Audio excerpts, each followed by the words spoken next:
Ariel Helwani in Chicago getting set for UFC 225 alongside Carla Esparza, who meets Claudia Gadelha this Saturday in one of the more anticipated fights on this card. Carla, it's good to see you, and I can't believe this fight is actually happening. I 5 years know. or so in the making, right? Does it feel not? I know you just squared off. Does it not feel real yet as well? Honestly, when I go to most fights, it sinks in a little bit faster. But I think that moment on the stage was the first time it really felt like it's actually sinking in, like this fight's actually going to happen. I just spoke to her moments ago, and I asked her about sort of the genesis of maybe this rift that you two have. I'd love to get your side of the story now. From your perspective, where did it all start and why?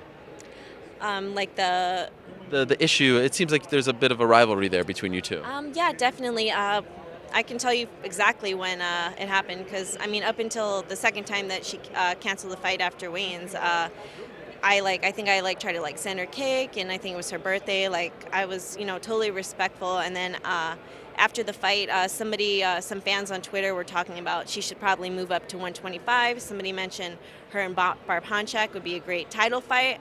And I just kind of quoted, and I was like, yeah, I think that would be a great fight. And she started trash talking me like, what, are you scared, little girl? You running from me? Blah, blah, blah.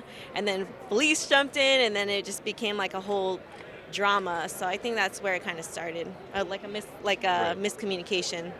And so, is it fair to say you don't really have a personal issue with her, or has it kind of grown into that over time? I think it kind of has, just because she's kind of done some mean things to me over the years. The second time we were supposed to fight and it didn't happen, I just jumped into a gi jiu-jitsu tournament like the weekend later, and she posted like two pictures of me, losing like in the finals. And I was just like, she was like, congrats, to the other girl, like this is so great. And I'm like, come on, dude, like that's messed up. She was doing it to be kind of like a bitch, if I can say that. And just like other things over the years, I think she's just been kind of like me. She's posted a picture of me like, what, little girl, are you scared? Like, you don't know how to do this. In her last post, about me, she called me a dumbass. You know what I mean? Like, I've never really trash talked her. She's just been always disrespectful, I think. Have you ever felt like a fight was this personal going into it? Does this one feel a little different? Um, Actually, in the past, for the most part, I never really have any drama with anybody. I definitely think this is personal and like a really long personal type of thing for sure. Are you looking forward to moving on with your life, like getting this fight done and not having to talk about her or think about her anymore? Yeah, win or lose, like obviously I'm going in there to win and do my best, but it'd be nice to just kind of like put this chapter behind me and get it over with. It does feel though that there hasn't been a ton of drama leading up to this particular one. Am I wrong in thinking that? I mean, yeah, because I haven't really played into her game too much. But she just like I mentioned, she called me like a dumbass and a little Very girl. recently. Yeah, when this fight was announced, because I just posted like the fight posters where we were supposed to fight, and she was kind of the one who backed out of both of them. So I think I was totally respectful. I was like, hey, you guys, if you don't know the story, this is kind of what happened in the past. I'm excited. We're different fighters now, blah, blah, blah. And then she, posted like pictures of her with a broken nose, like this, and little girl, you're talking, you don't want to do this, you don't want to fight in my country, Brazil, you don't want to do that, like dumbass, see you in Chicago, dumbass. And I'm like, all right, like I was actually like so tempted to talk crap back, Yeah. but I was like, I'm not going to play into her game.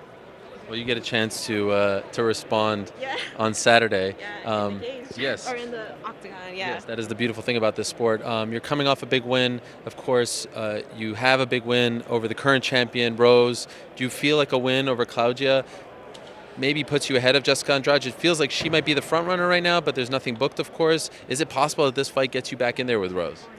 I mean, anything's a possibility. That's always going to be up to Dana, and it obviously depends what happens in this fight. I mean, I think whenever somebody kind of wins something in like a crazy fashion, I think that kind of pushes them a little bit ahead. So Claudia is obviously one of the top fighters, so I think it's definitely a possibility.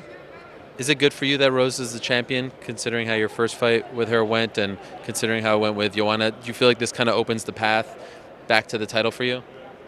Honestly, I really haven't thought about it too much, because we both grown a lot as fighters. We're different. We're a lot different fighters. That fight was over 4 years ago, so I try not to think too much in that way. But just hopefully, we'll see what happens with this fight on Saturday and then take it from there. By the way, speaking of Cynthia, how do you feel about the suspension for marijuana? 9 months getting something. Do you feel like that's a little excessive? I mean, yeah, to a point. I personally don't really see anything crazy with marijuana, but rules are rules. So you kind of got to follow whatever the restrictions are. So, hopefully, maybe in the future they'll change that, but it is what it is. Good to see you again, and best of luck on Saturday. Looking forward to this. Thanks so much.